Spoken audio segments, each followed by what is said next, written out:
Okay. And we're pretty close.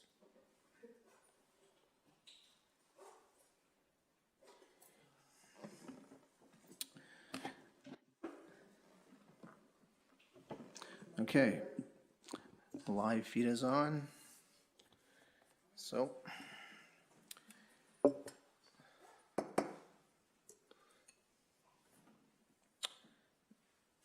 want to welcome everyone to tonight's budget meeting, Committee of Whole Council meeting, Tuesday, November 9th, 2021.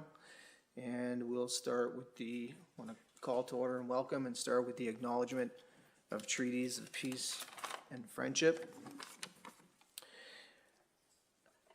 We'd like to begin by acknowledging that the land on which we gather is traditional unceded territory of the Mi'kmaq peoples. This territory is covered by the treaties of peace and friendship, which Wolastoqiyik, Mi'kmaq, and Passamaquoddy peoples first signed with the British Crown in 1726. The treaties did not deal with surrender of lands and resources, but in fact recognized Mi'kmaq Wolastoqiyik title and established the rules for what was to be an ongoing relationship between nations. Thank you. Walalem. Now the oath of office.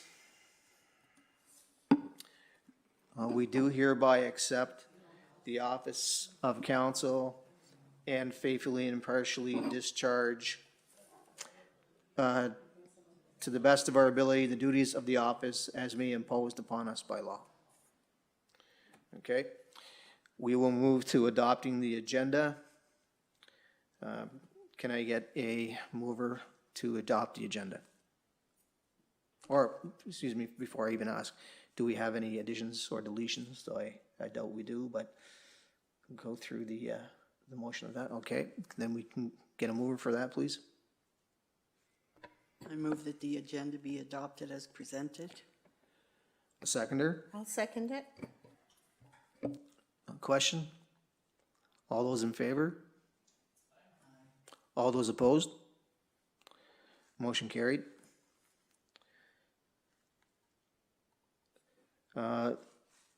Do any council members need to acknowledge a conflict of interest? If you're talking about the salaries, I may have to step out. Okay, step out when you feel you need to. All right, so we will begin with business at hand, which is the budget. Councillor Carmichael.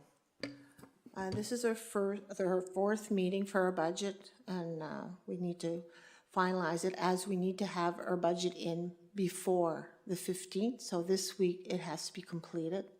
So as we're going to try to finalize it today, or we're going to have to schedule it to finish it on another day this week, because it has to be in by the 15th, before the 15th. So I just want to let you know that. So if Brenda, the clerk treasurer, doesn't would please go over it and block per block, and if I need to step out, I will step out. Thank you. Well, for the most part, the budget that I attached to council's agenda has all the yellow spaces highlighted that needs to have a discussion and directives from council. There's items on there under CEO Ferguson document, Public Works, Recreation and Wellness, but there's other items, the main one being the cost of employment for all the various departments in the municipality is the biggest item to be resolved.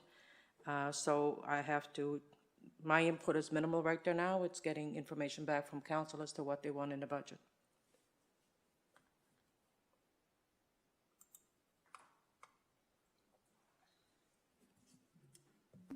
So are you looking for a direction into the pay scales that were submitted by CAO to fill that in?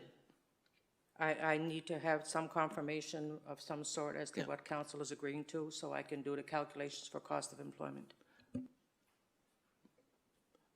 mean, at the end of the day, I'm happy with the scale that was presented. So for me, I'd be in favor of applying those dollar figures to the budget so that we can move forward.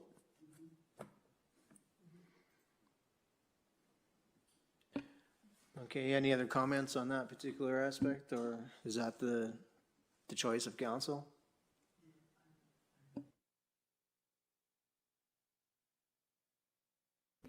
So I haven't been able to calculate those cost of employments because I didn't have where council wanted to go with it. So that won't get done as far as putting those figures in tonight until I can do the calculations to get those numbers in there based on the last scale that the CAO sent out. Okay, so we'll just put those in at a later date, and we'll move on to, and move on. Will we need another meeting, Clerk Treasurer, to finalize those numbers, or will you be just sending it to all council and then we'll review it? If council gets all the rest of the numbers put in the budget and that's the only one remaining, it's a choice of council. If they wish, I'll put the cost of employment in under each category. I can email it out to council to see if they're agreement in it, but they're still going to have a special meeting to adopt it. So why don't we, when those numbers come forward, we still have another meeting to adopt it anyway, so we can take some moment to take a look at it, to go through it.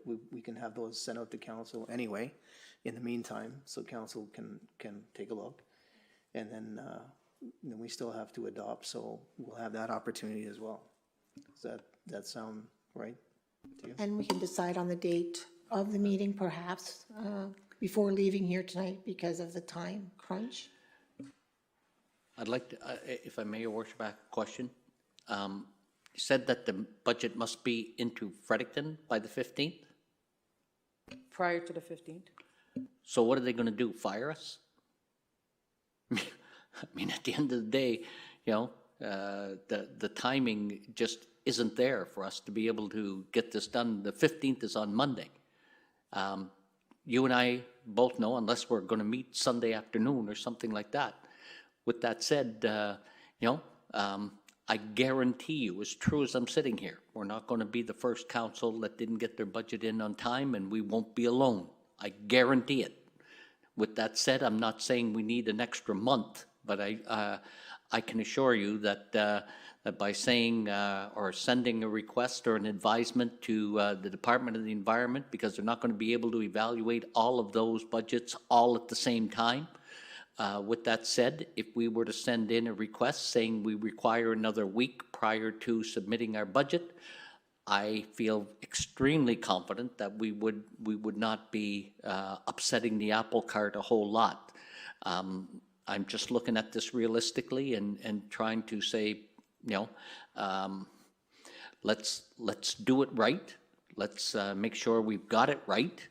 But rushing it isn't going to be the answer.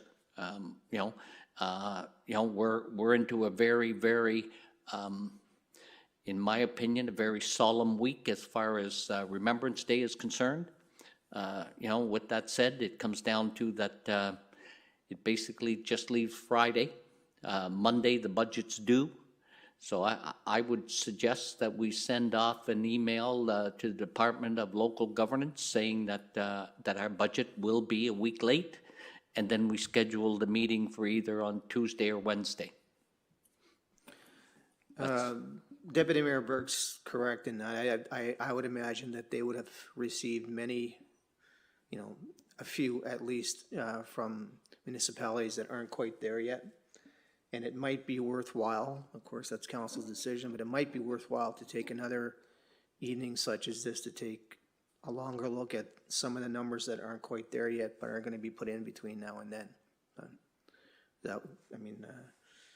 Councilor Carmichael, that's sort of where we need your leadership and guidance on this. What do you think?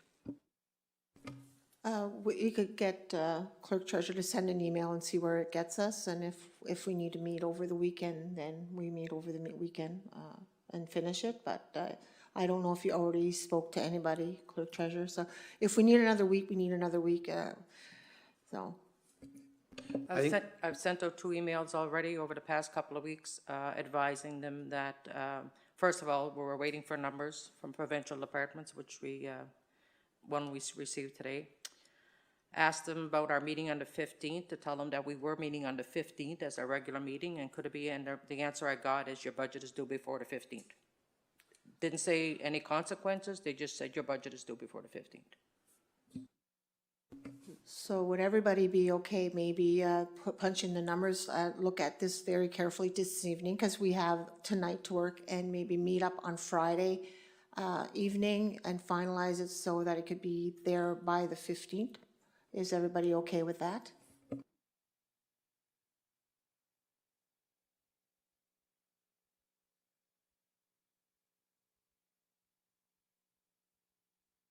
I know Friday's not an ideal night, but, you know, sometimes we gotta just push a little harder to get it done. Is it possible to meet as close after work as possible? 4 o'clock is closing time, if we could meet between 4 and 4:30 and get it done? Is that possible for everybody? No, that's not good for me. Fridays, no.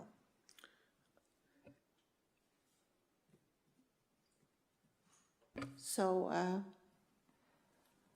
what would be a good day for you, Mr. Mayor? I think if the numbers aren't there tonight, to be honest with you, I almost think that Deputy Mayor is correct in that it would be better to take our time, have one more night like this, as opposed to having feeling uncomfortable about the numbers that are ahead of us or in front of us, and then have to sort of just say, you know, we're gonna pass it because there's a deadline. That's really not how you want to pass your budget. If the government, I think the government would probably understand, it's not like we're not passing in budgets, that's where they get upset, and you can see that there are in some cases, some municipalities, not necessarily here, but in other cases, some municipalities don't pass in budgets. That's where governments get upset. If you're late a week because you decided that you want to do it the right way, I don't think they're gonna have an issue with that, but that's just. If I may also just add one other comment to that, Your Worship. At the end of the day, we still don't know where our budget is going to finish. Without another day, I can assure you that we're going to have to debate where we're going to make some alterations to this budget, because I've never been involved in a budget that came out balanced when you went to push the button and say, you know, where are we? I'm extremely leaning towards this budget will be, that there will be need, I'm confident that we're gonna have to make some cuts somewhere. With that said, that should take an extra day for us to be able to evaluate those points. Clerk Treasurer Cormier made the statement that the province said you have your budget in by the 15th. At the end of the day, what are the consequences? They're going to fire us all, or they're going to fine us, or what are they going to do? You know, they fine us, we'll have to tell them we need to reevaluate because the fine's not in our budget. We'll need a few more days. You know, I mean, at the end of the day, I'd much rather have it done right than rushed. And taking another week, I don't believe is going to be a problem.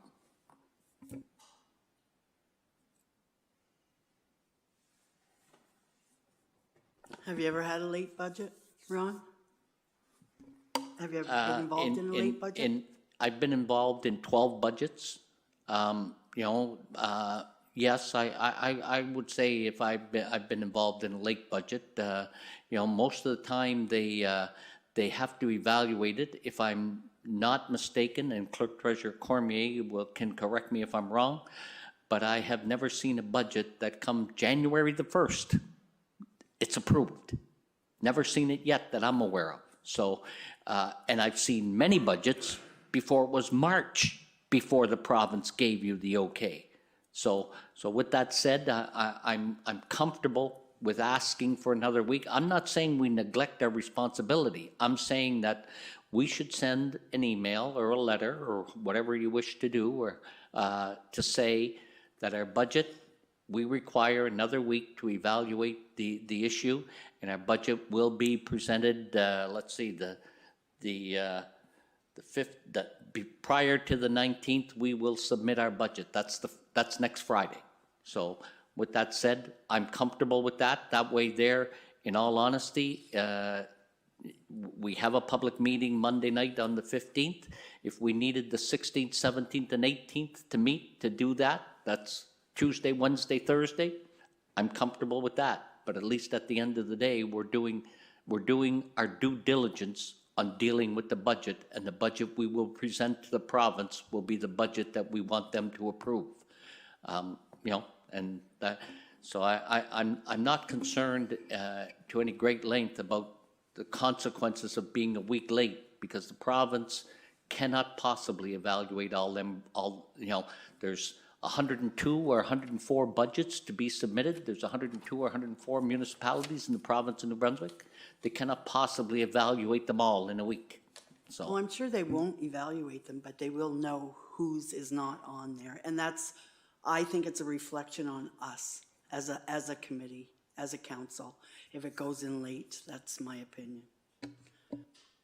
Yes, I feel that too. It's a reflection on us. The budget should have been done before now, and I think maybe we drug our feet a little bit on it. Maybe we should have met more frequently in the last couple of weeks, but I've had deadlines and I do not like not meeting them.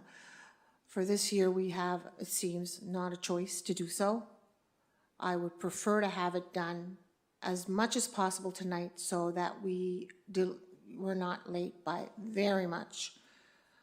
Next year, we will start our meetings earlier and maybe more frequently, and maybe when there's emails sent that we reply to them in a fashion, you know, quicker, so that the clerk treasurer can have her numbers in.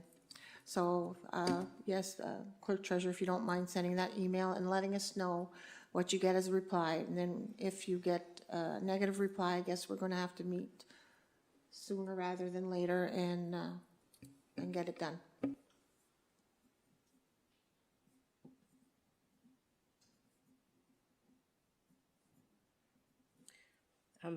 The other item that I guess was not really part of CAO Ferguson's salary scale was the CAO portion that council is going to consider for the new position, and some of the recruiting costs that might be incorporated in doing that in the new year as well. So I don't believe that was part of CAO Ferguson's proposal.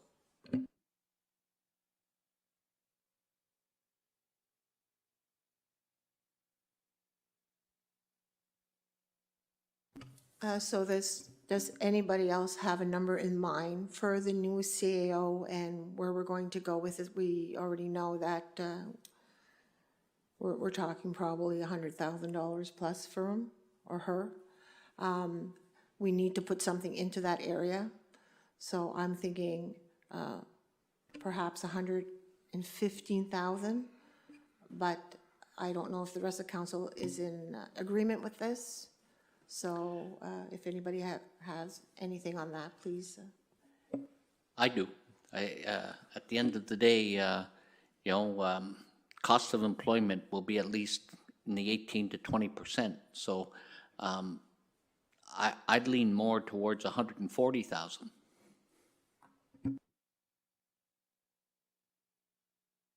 I do know that when we had the session with Mr. Novak, that was the number that he used.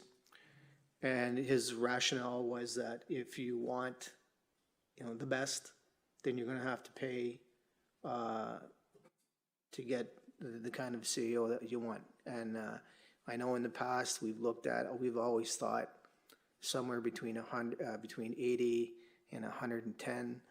But to be honest with you, it hasn't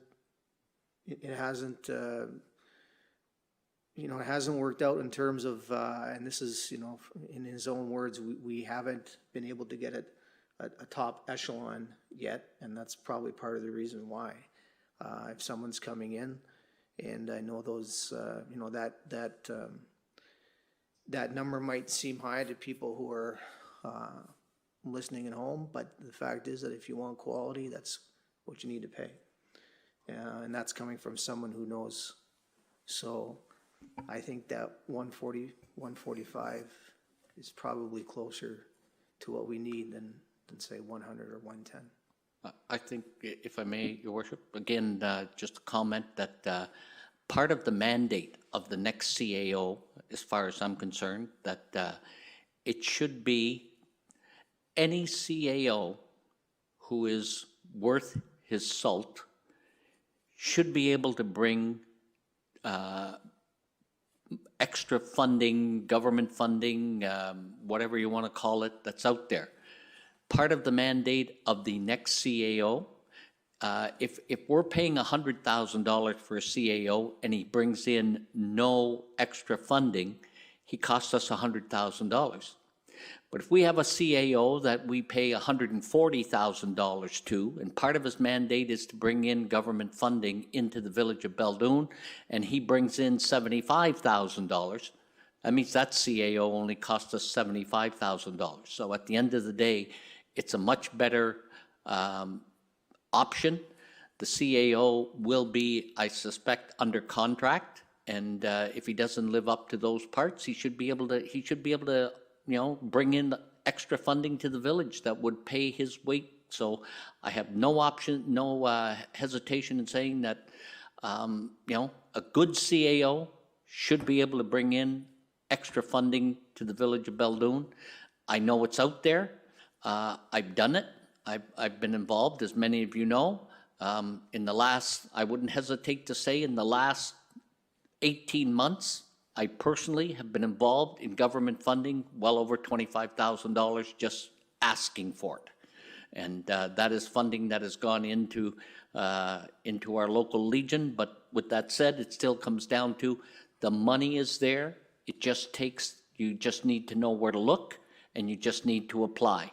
So I believe that a CAO would be a positive one if he's applying for grants and funding that's out there. Okay, so let's put a number in.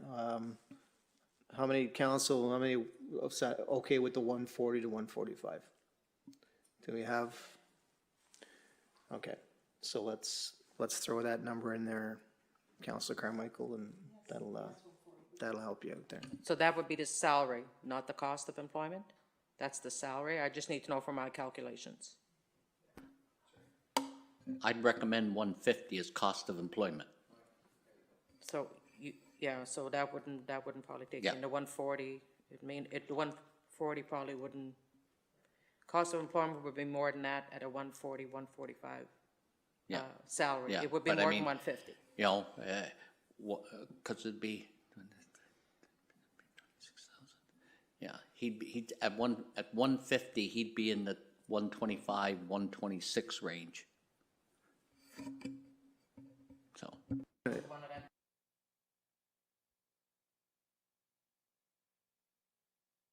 So you wanted the cost of employment at 150, keeping in think- mind that the salary would be 120 or 125 versus 140 or 145. Well, I'll leave that debate to the others. I just need you to know, know for my I calculations. mean,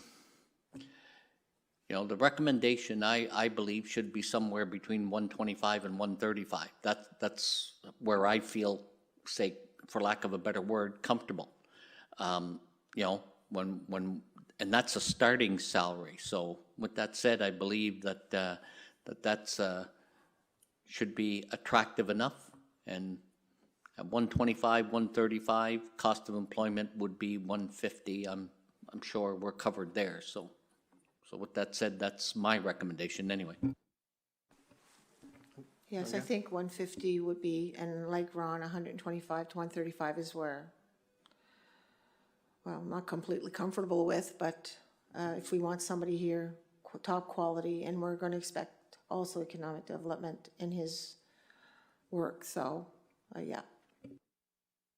And I just need to clarify one more thing. Is there any amounts that's known what possibility recruitment costs could be impacted in the 2022 year? 5,000. You may not spend it all, but you need to make sure that you have that. You've got committees, you've got work that's gonna need to be done. And like I said, if you don't spend it, you don't spend it. You don't wanna have not enough money. 5,000. And in just my comment, if I could, one with regards to the salary, I think a lot of other places I checked into what Bathurst pays and what Moncton, they're higher than that, but not much more. But you need to realize, I think, or you probably do realize, but the work that this one is going to, that he or she has a staff of engineers, accountants, all of those things, where your CAO, he or she has to do a lot of that on her own. So that's why you wouldn't get somebody, I don't think, with what you're doing, doing what you're doing. So, because I know in Bathurst it's like 150 or whatever. So, but I know the manager there has an awful lot of help too. And here there's only 4 staff members. So. Are we contemplating the cost of maybe having to move somebody here? You know, That needs to be included also, because if they're in the other end of the province, because I would like to see somebody hired within the province, if it's at all possible. We're probably talking another $5,000 to $10,000 of moving expenses. So I would, to be safe, I would put 10,000 there. Not saying that we'll spend it all, but it's better, as CEO was saying, better to have a little bit more than not enough.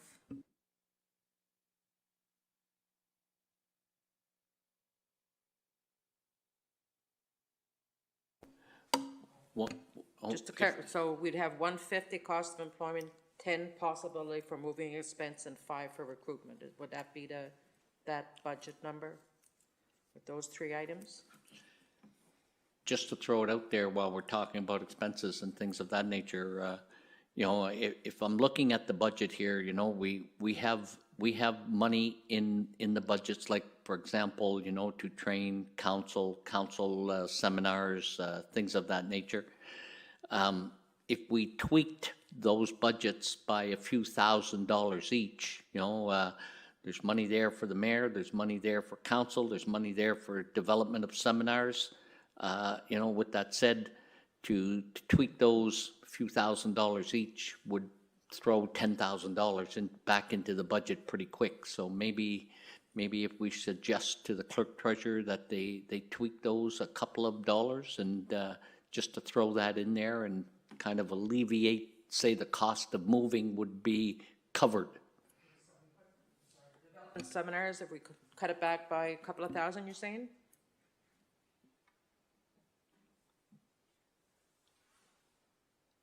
Am I correct? I'd be comfortable at least at a couple of thousand for sure.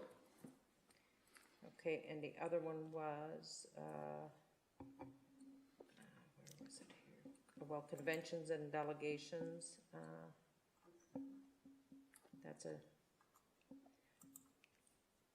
at 3,000 right now.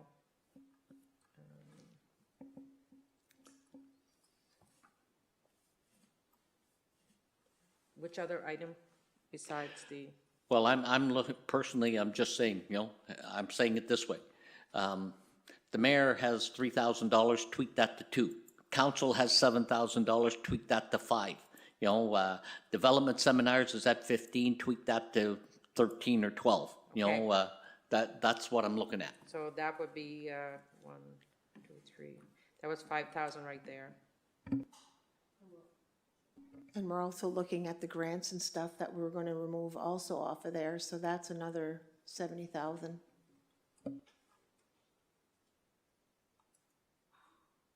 Don't forget, we lost $45,000 on our unconditional grant also, or $55,000, so. So for now, I'll just leave those numbers. I'll work with the ones you gave me for the CAO department. And if council want to go back to some of the highlighted areas, there's one that's in the, was in the revenue section that deals with the industrial park spur line. If there's going to be an expenditure for renovations to that, then on the other side, if we're going to be billing the user, then the revenue part would be equal to that, but you have to put an in revenue and an in expense. So I believe CEO Ferguson can talk a bit more about that, but once I have those numbers, you can just tell me what they are and I'll put them in there. I mean, I believe you just sent us the information concerning the RCMP, so there's $48,000 there that really has fallen to our advantage.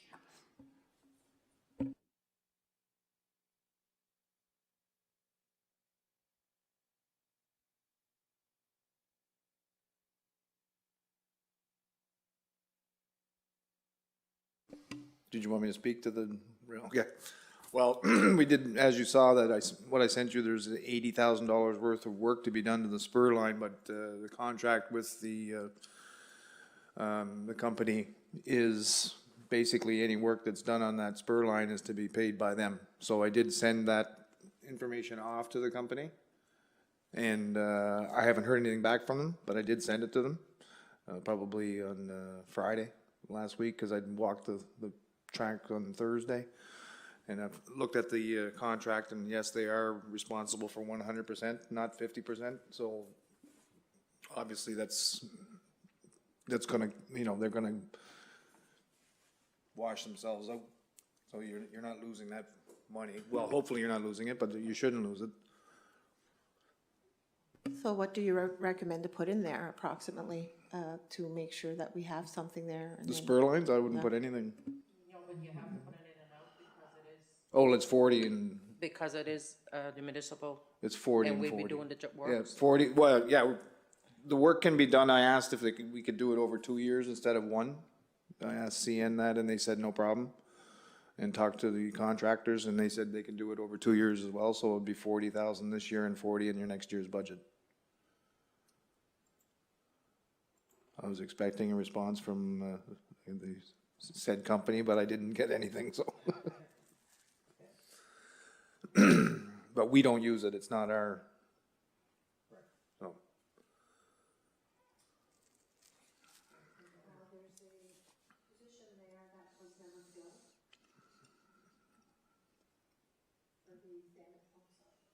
There was a position put back there for a tourism.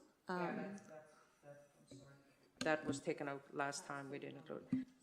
So I'm just gonna go through the sheets one by one, where you see the highlighted areas, some of the things that have already been addressed, and I just wanted to highlight what council's directives was onto them, and then there's some others, again, will need council input. I believe the one under general government, with the exception of the employment, everything else has been addressed by council at their previous meeting. Protective services, again, we were fortunate today to get the RCMP cost. And all the fire department budget was confirmed 2 meetings ago.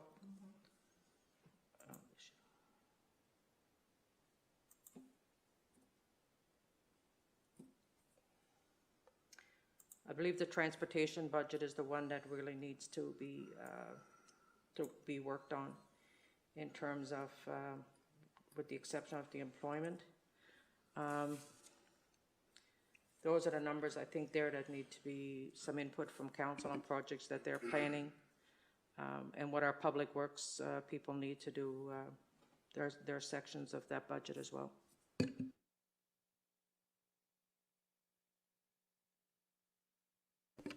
Well, you do have things that are not up there that certainly will affect your budget if you're going to do the work and the projects that you were talking about, the private properties that we need to do the work on.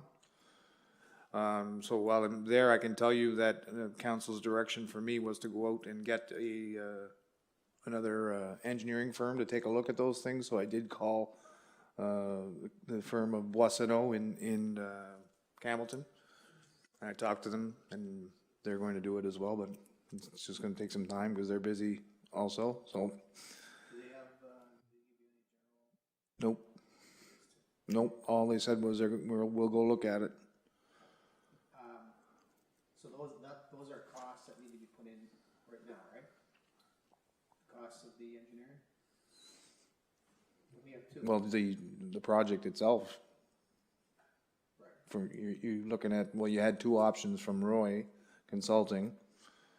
Now maybe they can get them done a lot cheaper, as you guys kind of suggested, and that's fine, but they still have to be, that has to be in your budget for next year if you're gonna do that.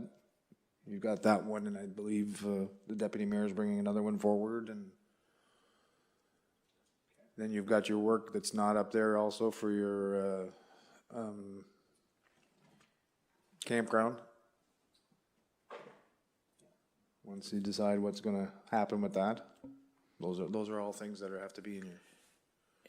Have we made a decision on the DTI summer maintenance? Oh, that's on the last thing I was gonna update is that the date for canceling the contract for next year was well before that I was asked to do that. It was on September 15th.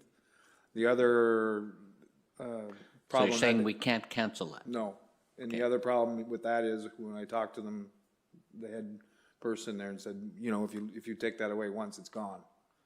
Now, maybe I think, I don't think that's a bad thing, but beside that, that's my opinion. no, I don't, I can guarantee you that we didn't get $68,000 worth of No. work from them. No. No, if we I- got half I of would that, I'd agree. be shocked. Yep. And I don't think it's a bad thing either, just it's a council decision and realizing further down the line that's not gonna be available to you anymore. But you can still have winter maintenance with summer gone, so those are your options for that. But not for next year, it's too late. Okay, so we can't cancel that summer maintenance this year. We'd have to look at it prior to September of next year. September 15th is the Okay. date, yep.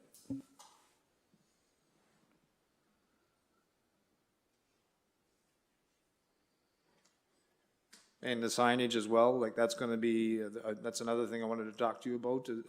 You're looking at minimum of $40,000 per sign for those, if you wanna get what you were talking to me about getting, that's gonna last.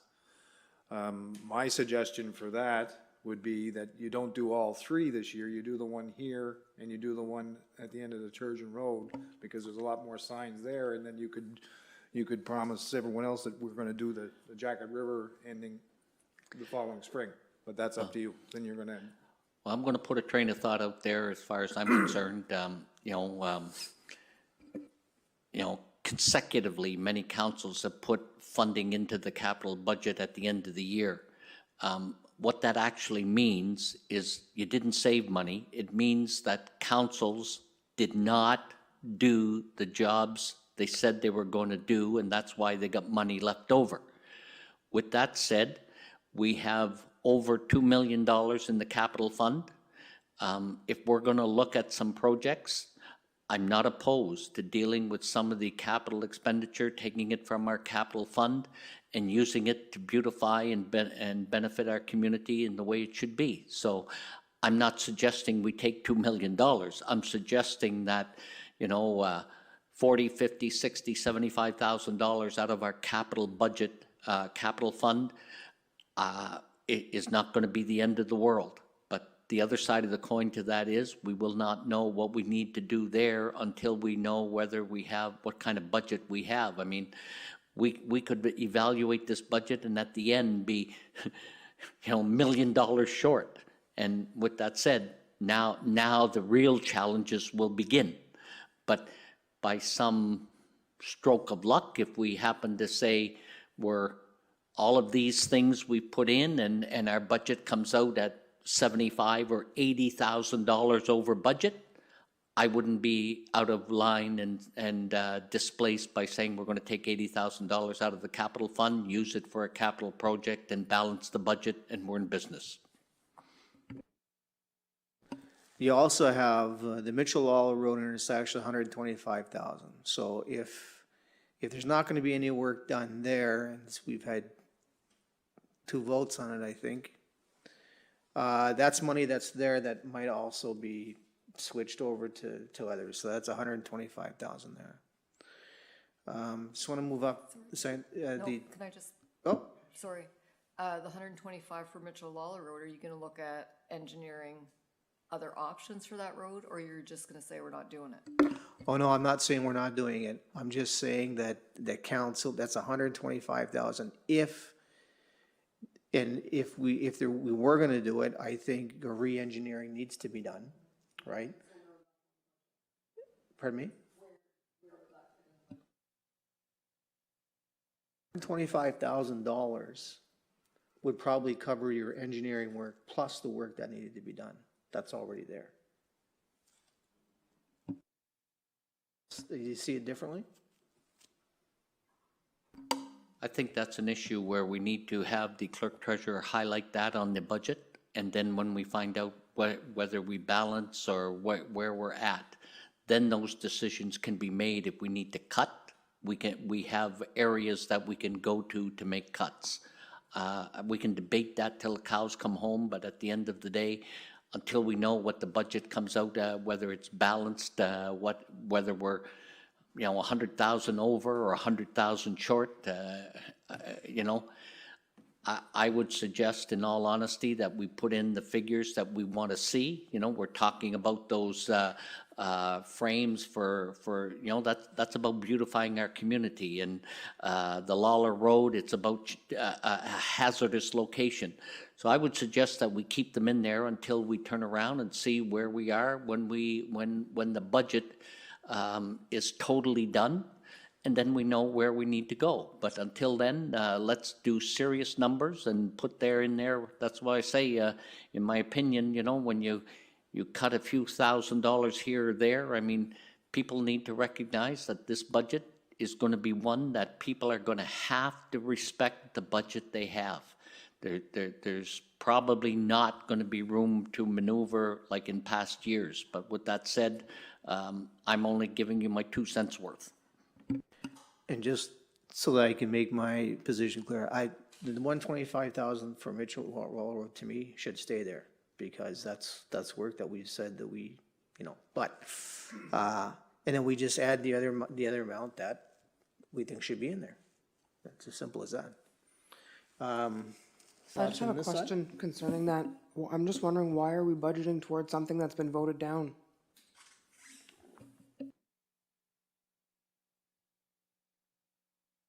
Well, the 125,000, I believe, was put in before, that was a budget meeting that was before the last, no, it was after? Okay, well, the 125,000 is there because you can bring it back up again. The idea of Mitchell and Lawler Road intersection, the fact that it was voted down last time doesn't mean that the issue can't come up again, because it can.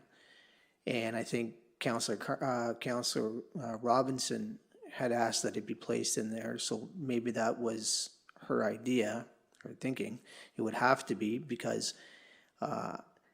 if it is going to come back up again, it needs to have money in there in order for it to be done. So that's the amount that, based on the previous engineering work that we've had. So the amount is about right. Whether or not it comes up again, that's to be determined, I guess. But Councillor Robinson, do you have any thoughts on that? My understanding of it being voted down was that you didn't like the engineering proposal and that it was something that we could look at other options. You guys voted it down. It's your choice whether or not you want to leave it back in there for re-engineering. But if your rationale was that you didn't like the engineering study that was done, then we need money in the budget to re-engineer that intersection. I've driven back there several times, and I don't know if any engineering plan coming forward will change my decision on how I feel about that. I've driven up, I've driven down, I've driven a little faster, and I don't see myself changing my view on that. That's all I have to say on that. I feel the same. I've gone back that turn, and if a person drives the speed limit that's set there, which is 40 kilometers an hour, there's no issue going around that turn. I also spoke with the family that used to live in that turn, and they said that all of the years that they lived there, like that, there was never any issues if people were driving the speed limit. So I think it's more of an issue of the people not following the set speed limit. So I don't think that. I think the money could be used someplace else. And one thing too, one clarification, and this was brought up, I think Councillor Guitar-Martinel had asked. Money doesn't have to be in the budget in order for it to be voted upon to be done. Because you can always go back and find places in the budget for money to be taken out. So if the Mitchell-Lawler Road intersection issue comes up again, and it may very well, it's not like, well, we made a determination on it in the fall of 2021, issue finished or issue closed. It's not. It can come back up And if at that point the money is not budgeted and a council member comes back and says, I want to have a determination to see if that work can be done and it can be brought up again, and the amount will be determined at that point. So just a point of clarification.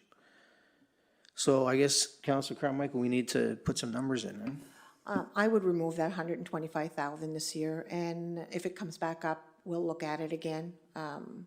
That's all I can say on that, because that is a big chunk of money that could be put into other areas that, you know, and then we can see where the numbers are at the end of here. I still see a shortfall. I still see our budget being in a negative at the end of this. So Could I ask a question, Your Worship? Clerk Treasurer Cormier, can you tell me if that would be classified as a capital expenditure to, you know, if it did come up in 2022? Can we take that out of our capital budget? It would depend on the scope of work, but there's probably a good possibility that a portion off or all off, it depends on what that scope of work would end up, that it could be. Okay. So, which council members are in favor of taking it out and which council members are not? I think that's an important on the record that should be made.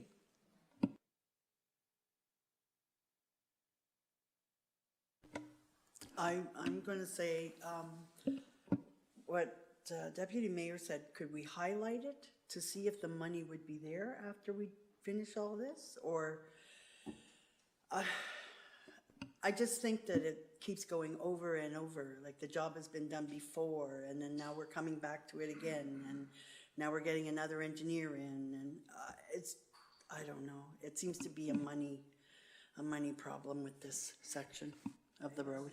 That's an important clarification that needs to be made too, because I think that's been made twice. I don't think it's the same work.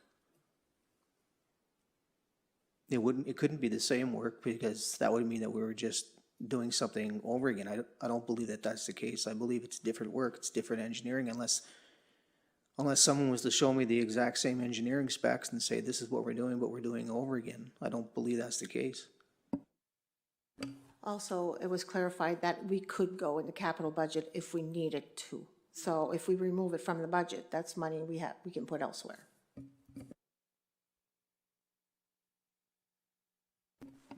I think it's like a double-edged sword. I mean, you know, we can take it out, and if at the end we press the button and we are under budget, then we could add it.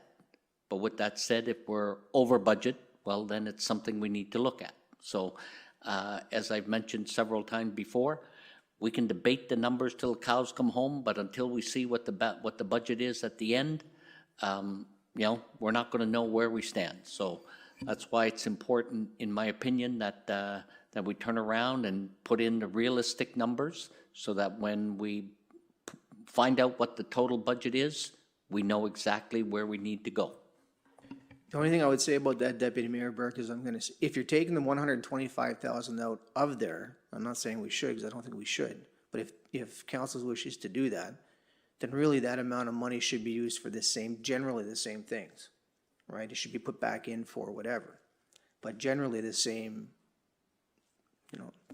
Well, I'm in favor of leaving it there, because as I just said, at the end of the day, when you press the button to find out where the budget is, that's going to tell the story.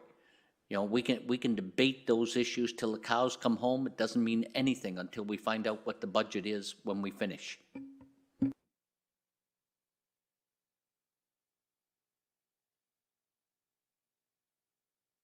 So if I need to vote on it, I'm going to vote that we leave it there for now.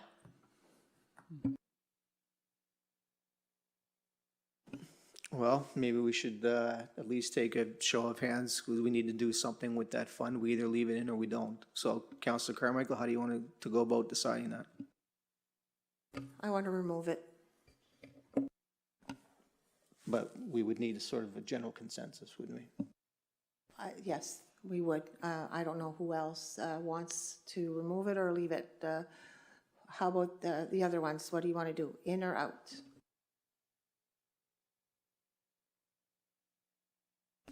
I'm out.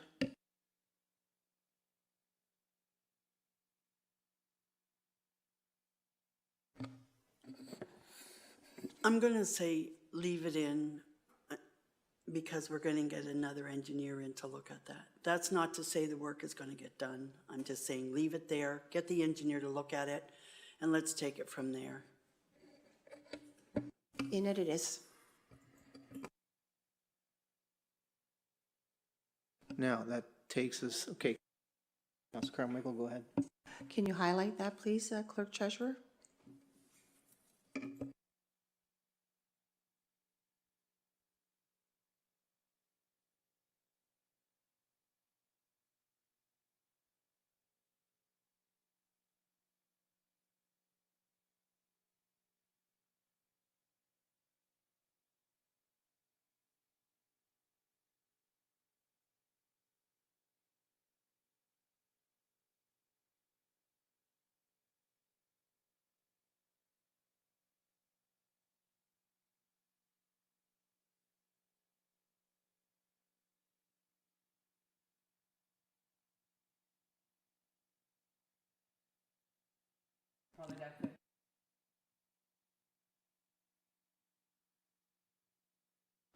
Is that work that's already been done?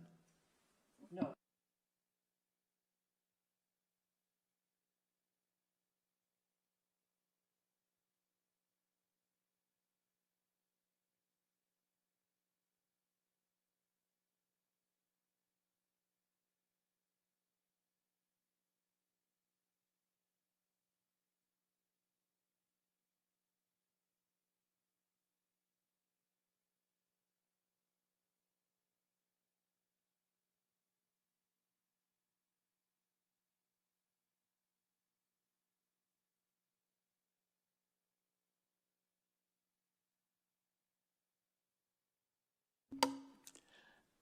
Again, just a comment. Nobody travels the Davison Flats Road more than I do, and I agree 100% that road needs a tremendous amount of work to bring it up to any standard. Right now, it's just solid rock traveling on there. So with that said, I realize I travel on it more than most people, but the other side of the coin is that it is a road that is used a lot by people going to different parts of that, you know, basically the flats and things of that nature. So, you know, for a road that only one resident lives on during the summer months, it's a tremendous amount of traffic on it, believe me. So that would be another road that needs some attention in next year, no question. We could leave the $50,000 in, and because if there's, that's probably a lot of work, if the other council is in agreement, but if we put it in, we can always go look and maybe tweak it a few $1,000s if we need to. Is the street crack filling, which I believe is going to be taken out of the budget, and council will work with that, I guess, if not next year, the year after, if they deem to get their own piece of equipment, so we'll just take.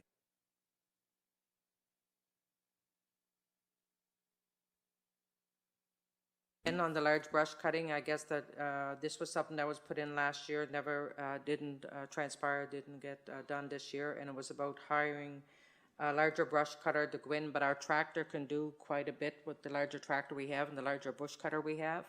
Although in Public Works list that he submitted, there was bush saw that's needed.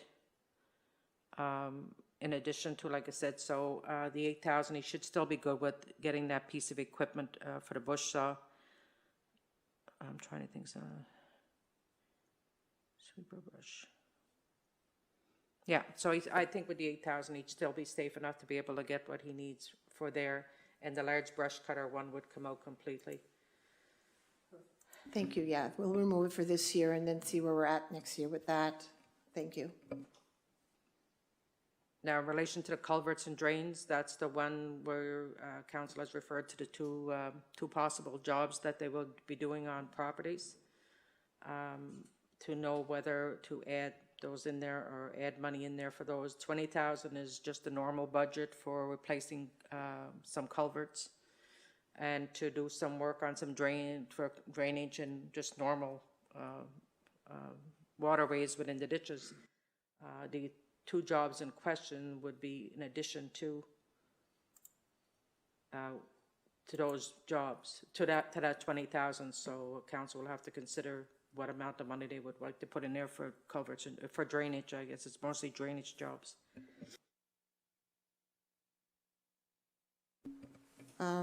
We probably may have to increase that because we have to hire an engineer for those two areas, re-engineering something again.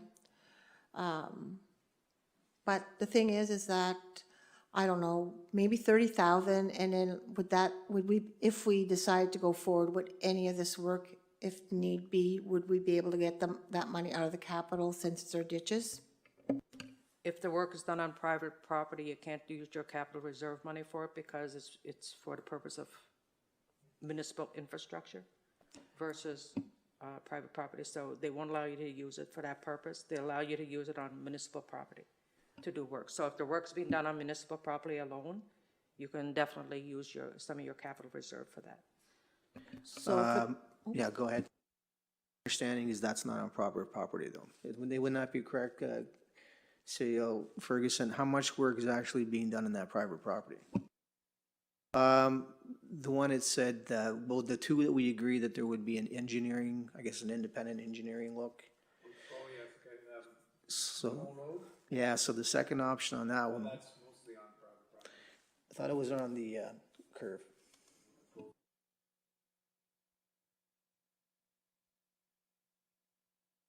What?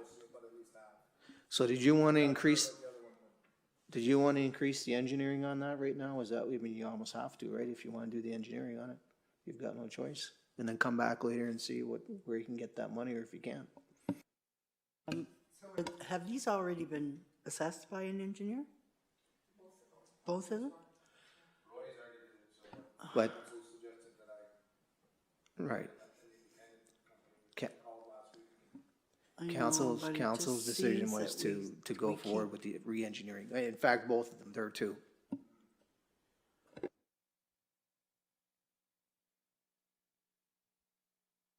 Correct, so CEO Ferguson just said he called an engineer this week, so is the engineering gonna be done this current year? Or is it only gonna, so it won't impact? So the engineering won't impact the 2022 budget because it'll be this year?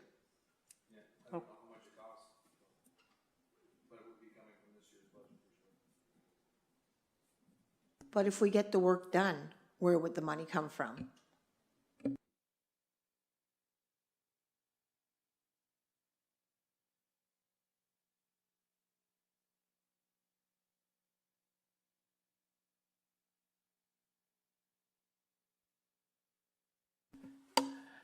Again, the capital budget is there for our use at the end of the day. I believe in December, that was prior to this council, but I believe in December, the previous council put a lot of money into the capital budget. You know, with that said, you know, that's why I say, I know it's early for our clerk treasurer to be able to give us a heads up as to whether money will be left over this year or not. But the other side of the coin is if my recollection serves me correctly, a few years ago was the very first time that the Village of Beldoon didn't put money into its capital fund. I think it was like a $6,000 deficit or something of that nature. And with that's nothing major or any major concerns. But my point is that you know, when it comes to the capital budget or capital funding, to use that to our advantage, in my opinion, is what we should be doing. You know, to have projects not done because the budget doesn't balance is again, just delaying situations that need to be addressed. And, you know, as I mentioned earlier, I'm not in favor of, say, spending the $2 million because it's there. I'm saying that we need to use the funding we need to get the jobs done that we want to get done. And council shouldn't be afraid to do that. Okay, so Councilor Carmichael, maybe we go back to the cost for the engineer, because that's the initial cost, right? So, you, Yeah, I don't know what would actually need for engineering, for that. I have no clue. We have 15,000 there, maybe double it to see. Eh? Yeah, it's coming out of this budget anyway, so we don't need to touch the engineering. So I guess we can leave it, the numbers where it is, unless anybody else foresees a problem that we need to, in the culvert and drains, to put more money there, but we can always highlight it and then decide what happens at the end when all the salaries are entered.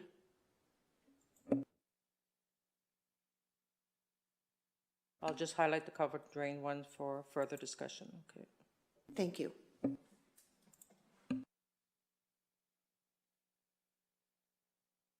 In discussions, I did add on the winter maintenance private, and that'll be changed to just, it's just private, it won't just include Ocean Avenue anymore. But that's for the potential program that council is going to be doing with the private contractors on snow removal. So I believe Councilor Burke had mentioned that he was proposing a budget of 20,000, so I just added the 20 into the other that's already there to bring it up to 27. So the only other thing would be, as CAO Ferguson had mentioned, is on the signage. If council want to increase that budget to address some of the signage that's being proposed. Now, that wouldn't be the budget that the one for the municipal would come out of. That would be different. It would be the 2 intersection signs or the 1 intersection signs, whichever way council want to proceed with that. If they want to increase that budget to deal with that.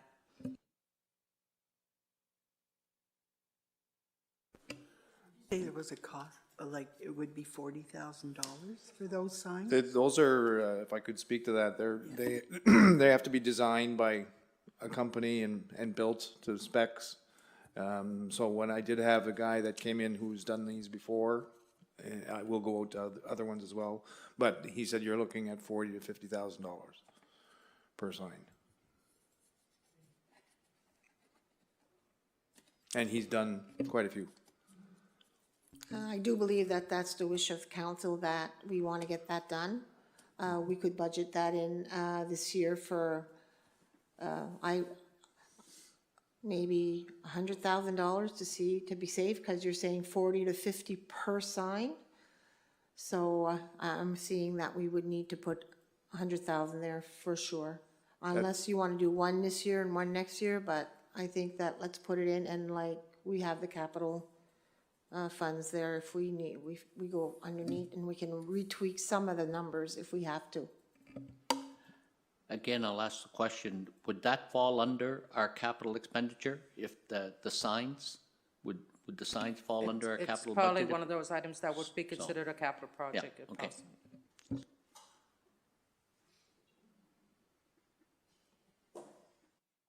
So do you want to put it in here or just strictly say that you're going to deal with it in capital? But put it in here for now, both for the intersections?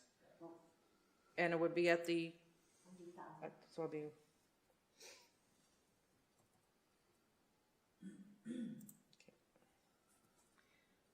so I think that covers, with the exception of a few, like I said, tweaks maybe down the road on some of them, but for the transportation part of it. I'm going to go back to general government because that was one of the issues as well with the sign with the municipal one. Again, it would be around that same price range. So the 150 that we currently have in that would not probably cover for an additional $50,000 sign for the front of the building here.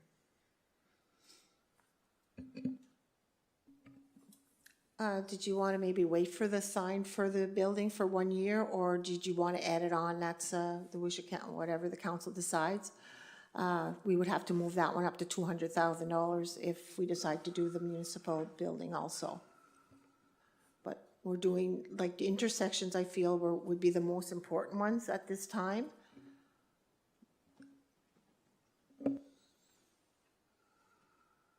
I think there definitely needs to be put signage on this building. So bring that one up to 200,000 then?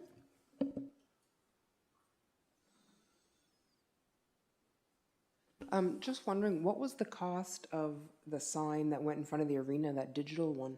I'm not sure, Brenda, if you recall. It's quite a few years ago, but I know the 25 to 30,000 rings a bell for that. Okay, so Yeah, and that was, like I said, quite a while ago.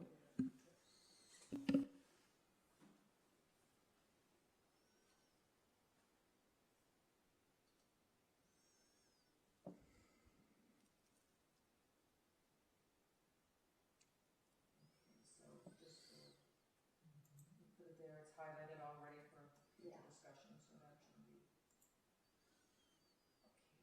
Environmental. Again, the only thing is like, I noted here was, our budget under the solid waste, and that takes in all the, expenses on the vehicles and things like that, but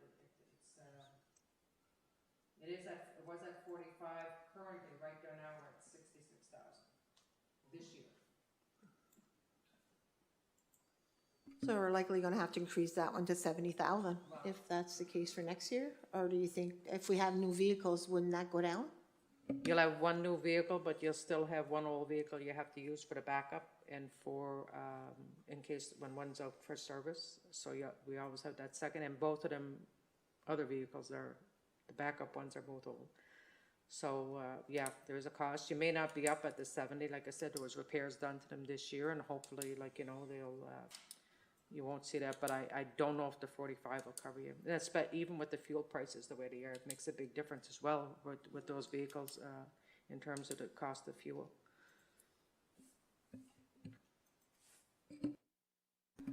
So is there everybody in agreement to bring that up to 70,000?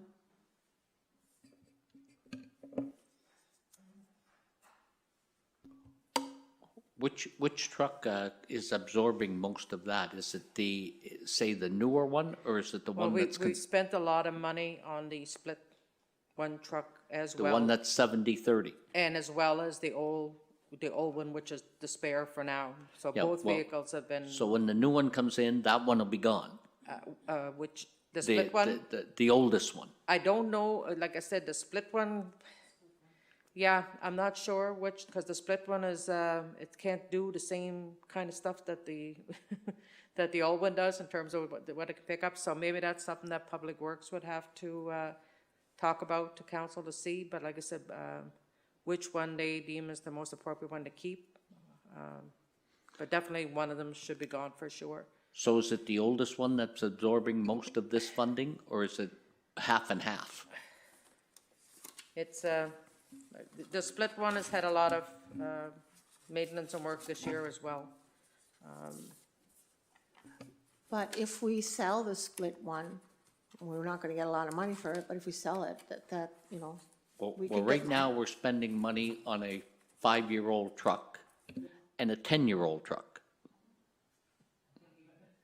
I'd say even older than that. Yeah, well, I mean, I'm just throwing the numbers Because out like I there. said, the split one was a 2013, Okay, and the one before that's probably a 2008, 2009, maybe, okay. around there. They're, you know.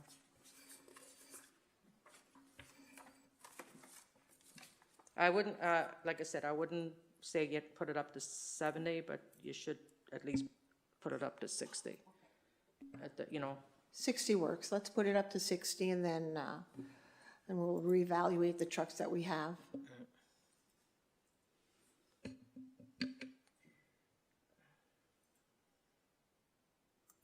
now, the economic development is the one that council, I guess, can discuss a bit more as to where, I know with the housing incentive, it was, it was directed to put that, that policy on the agenda for the next meeting to be repealed, and council will not be doing that program next year.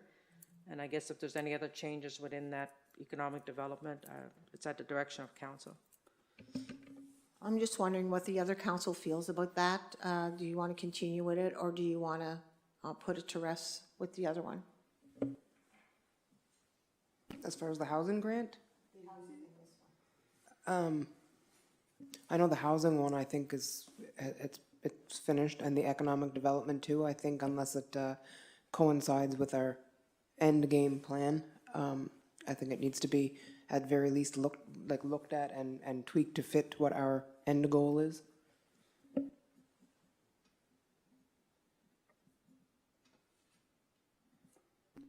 Anyone else with comments on here? Should we leave it at that amount or bring it, or remove it, or half it?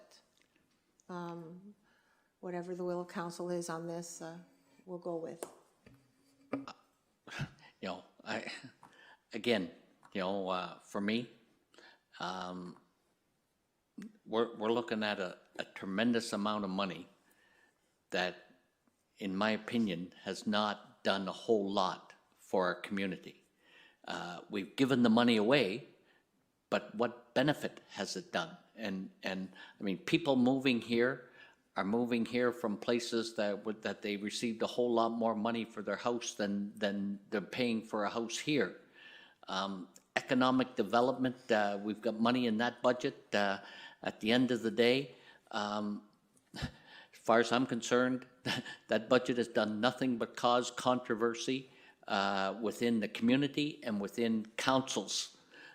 So for me, I'd strike them all.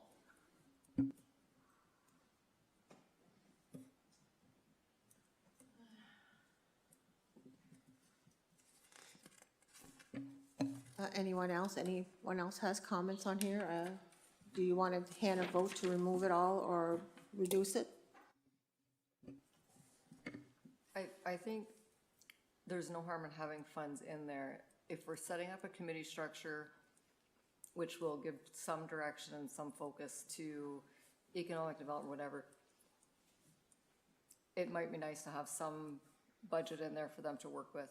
And it's, if it's used, it's used. If it's not, it's not. But at least they have something to work with to try and attract business or whatever. I agree. I mean, budgeting is important if the strategic priorities that you have are to go forward. There needs to, especially in economic development, it's wonder hard to sort of pin a number in terms of a budget, but there needs to be some money that you can work with. If we've got, tens of thousands of dollars going towards one particular committee or one particular part of a committee, and then you turn around and you take everything out of economic development. I mean, I understand, I'm not sure that these work, and I agree that the housing incentive program is certainly finished. Probably the economic development grants, and you're right about that. I would say that's a good point. That has probably caused more strife than it's helped. But there needs to be some money in that, or there should be some money under that heading, that whomever is going to be working on those or that particular committee has something to work with. So I don't know, perhaps it's not calling it anything, but just placing it under economic development period and giving it a dollar amount. And of course, you have to leave what's there for the RSC, but anyway, that's my opinion. I agree, maybe remove the headings and then maybe put an amount of, 25, 30,000 in there. But like I said, it's whatever the will of council wants, and it's how can you justify giving to one area and not the other? And that's where there's a lot of conflict and confusion, and then it makes it difficult. It puts everybody in an awkward position when you say yes to one and no to the other.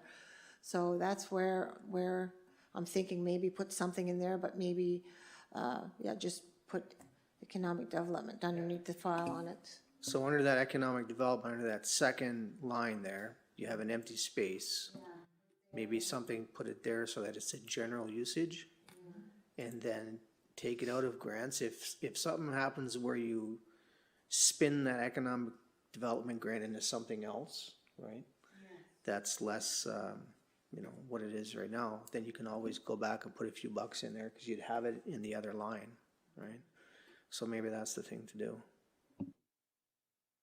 And I think we really need to look at our bylaw and see, and tweak it and change it or whatever.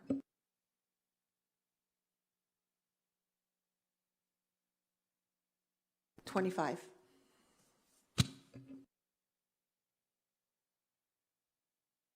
And do I understand that council still want to continue with the student subsidy one? They're okay with that?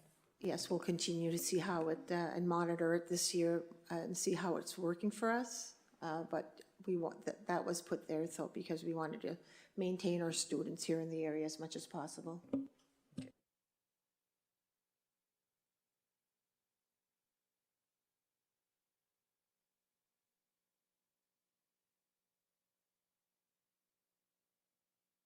It was at 10 in previous years. Last year, we put it to 8. And then this year, when we talked about it, we put it back, but council, yeah, but if they want to change it, totally their discretion to do so. I believe all our decorations in the village is really, really nice. The park, the campground is amazing, and I believe that they have put in some, it's all pretty much a lot of new stuff. I think maybe if we went down a little bit on that, just so that we can save a few thousand, and if we need something, you know, we can maybe buy something this year and next year, but to leave some money in there, so if something needs to be changed or repaired or so on. So if, yeah, bring it back to 8,000 if everybody's in agreement with that.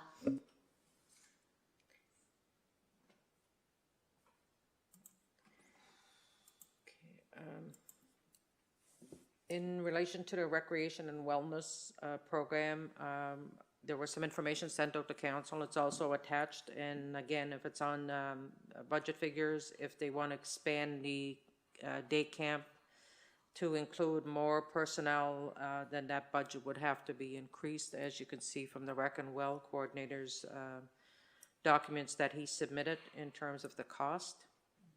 So I highlighted that for that reason.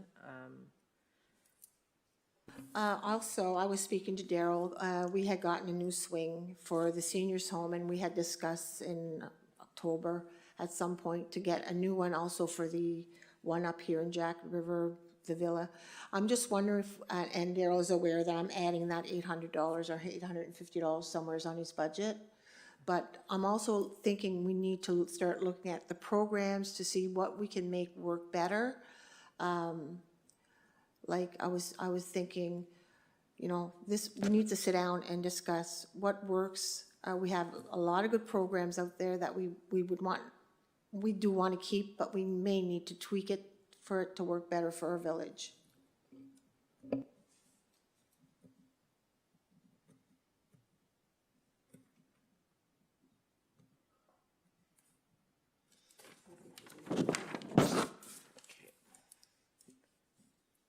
So if the program stays the same, the 13 would be sufficient to cover those costs.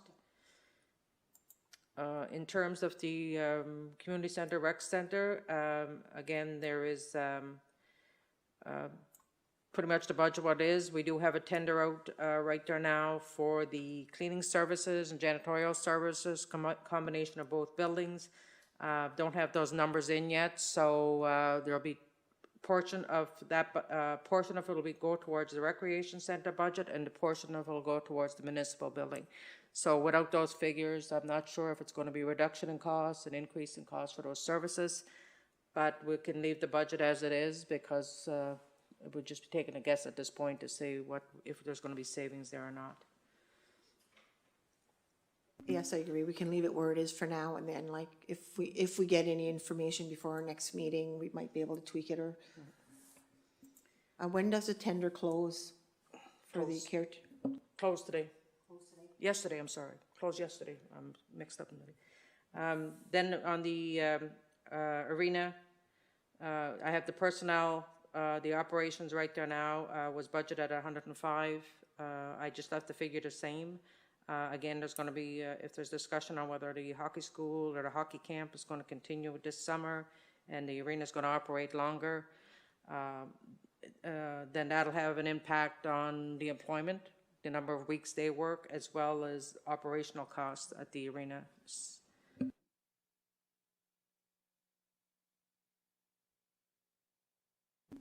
How did we fare out with the hockey camp last year? I know that the putting in the ice in was a major problem. Is this stressing our equipment? Do we know by having our arena open in August? I would assume so, because I don't believe that our arena is summarized or made to run in the summer. So I'm just wondering what the other councils are thinking about this summer program. I know it's great for the kids, it's a good idea, but you know, I believe they had camps in other areas this summer also, because I believe there was some in Bathurst at the Civic Center from, Scott, was there anything, do you know if there was any programs in the other areas? I don't believe there was any summer camp In August. in August at Casey Irving this year. They didn't, I believe the council didn't believe it was worth it to keep the rink open at the cost, yeah. What was the feedback from the hockey school about the arena, the use of it? Do we know? Well, I mean, we had feedback from parents and from the organizers, which was really good, but we had feedback from the workers who said it wasn't so good. But I have my own thoughts on that too, but I do believe that there is problem with the ice. The ice is very lumpy, it drips, it makes holes in the ice. I was told that by somebody that used it a few years ago, the first time we did it and tried it. So I don't know if this is a safety issue or so, you wouldn't want to see the kids get hurt, but we can look at it and see, you know, what council feels. Should we open again for the summer, or should we close it and just open it back in September, or maybe push the hockey camp a little later in August, you know, a little to see what happens. My personal thought is that arena was not designed to be open in the summer months. I think that we're putting our arena in jeopardy, and I think that it's going to take away from our kids, who will then have no choice but to have to travel outside of our community. It's one of the few things we have left here, so I don't think it is worth it to be putting it at risk. That's my thoughts.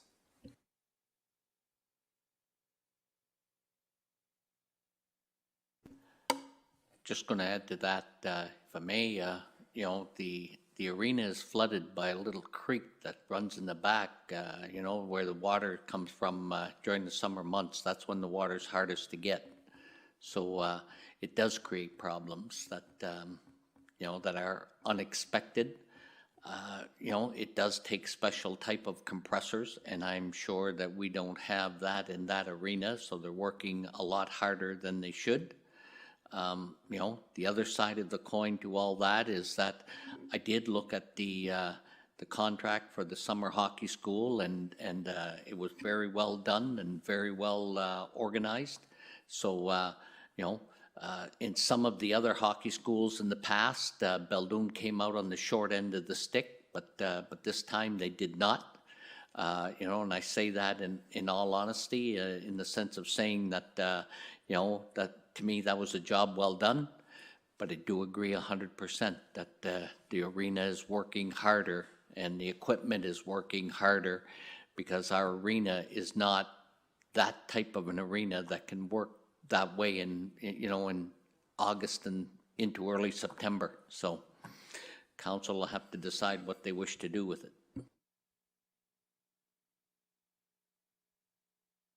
Like also, if a piece of equipment breaks, that comes to us directly. So I don't know. It's a hard. You don't want to take away from the kids, but then you don't want to take away from our kids for winter. Well, were there any of our local kids in that hockey camp? Do we know? I'm not aware of what kids were playing at the. I know the last time there was just very few. I don't think there was anybody. I think if we're going to invest money into something like that, I would prefer it to see it invested into bringing things here during the winter months to use that arena to get our local kids, get some programs going for them. And on that note, I don't know if this is even feasible, but I mean, I recall as a teenager, when there used to be a bus that would pick up all the local kids from, oh my gosh, I think Seaside, pick up the kids from Lorne and all that and bring them down, and our arena was full. It was, you know, the canteen was running great, and maybe that is something where that money would be better invested to bring kids back to our arena. I mean, something for them to do, right? It's a place for them to meet and hang out, whether they skate or whether they don't. It opens our canteen, and so I think that would be better utilized. I do agree with Council Correa to do that. I think that maybe that's the way we should start looking is, you know, to have our local and surrounding kids, you know, go to our local skating nights and you know, have our canteen. And that's something, again, we need to look at is to get our canteen going because there's nobody in there at this time. So what does the other ones feel? Should we just open our arena at a regular time or continue with August hockey? I'm good with stopping the August to save our arena. Well, again, I have no hesitation in saying that, you know, I got involved in these hockey schools 4 and 5 years ago when I was mayor. You know, they were hundreds of kids coming to our community. At that time, there wasn't any from our community playing hockey. You know, we do not have a minor hockey team. We don't have minor hockey system. You know, we are without any reservations. I mean, we need to weigh this on the side of, say, tourism and exposure of our community, certainly not the value of what it's doing to the arena.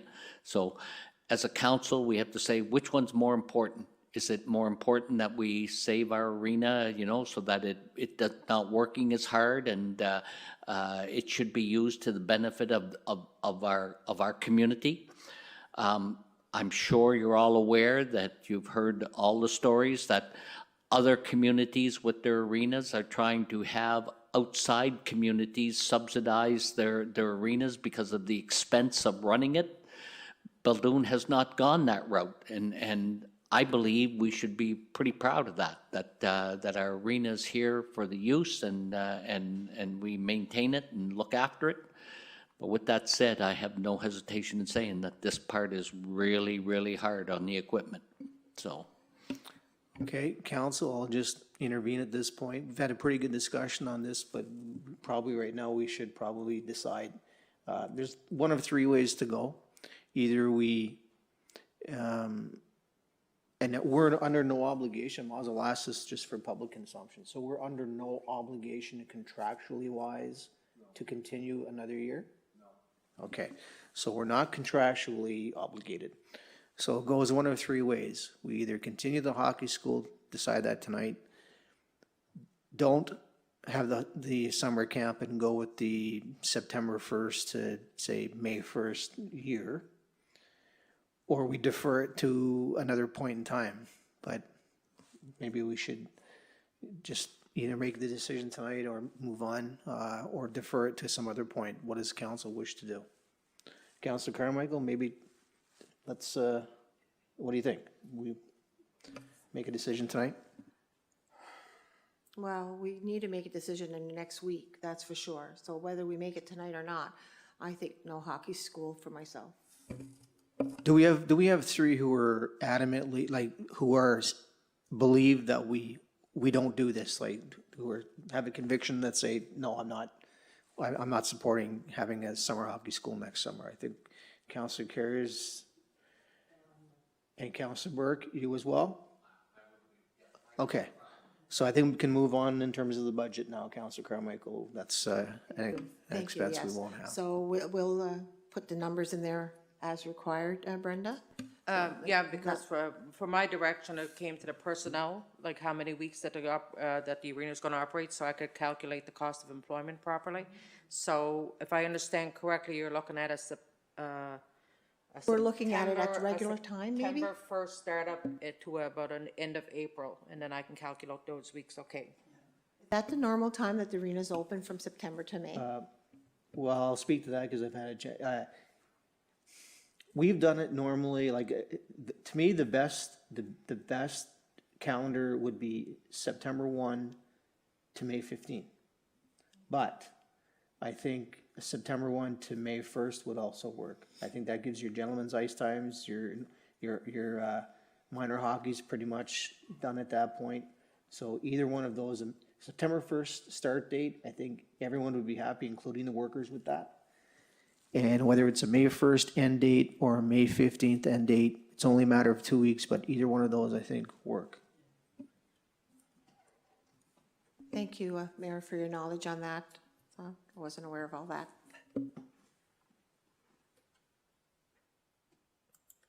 And the last item is fiscal, and right there now at this point, there's really not much that council can change in the principal loan payments or the principal interest payments. It'd only be if council was going to have some general capital projects that they were going to pay specifically out of the operating budget. As you can see, when Councilor Burke discussed about the capital fund and he was referring to the capital reserve fund, if council lists some projects in their budget that they're going to do, then there's a place here, like, we can do what they call a capital budget, separate from the operating budget, that would use capital reserve funds to pay for. So we could mostly everybody does have a capital budget that they do over a 5-year plan, over a 5-year term at least, and we haven't had that here. So it's one of those things that's probably best to have, and then you can use your capital reserve funds and plan those projects year after year. So for now, that's where we stand until I can put your numbers in and you're related to your cost of employment. And I will go back and then get you a copy of that, send it to you by email to show you where you stand in terms of the budget, balanced in a deficit or a surplus situation, and then council can schedule our next meeting to finalize and maybe have the special at the same evening and adopt it. Could you add that at the Monday meeting to schedule the budget meeting for the last and final budget meeting? If everybody's okay with that, can you add that under my agenda? And we can decide on that on Monday night.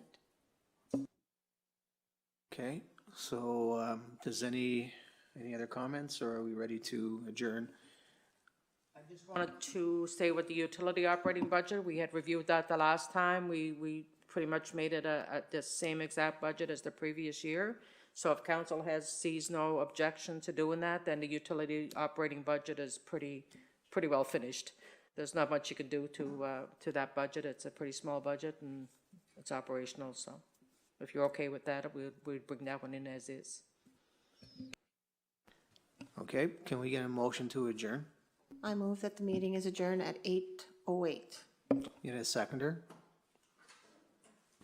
I'll second it. All those in favor say aye. The budget meeting is adjourned.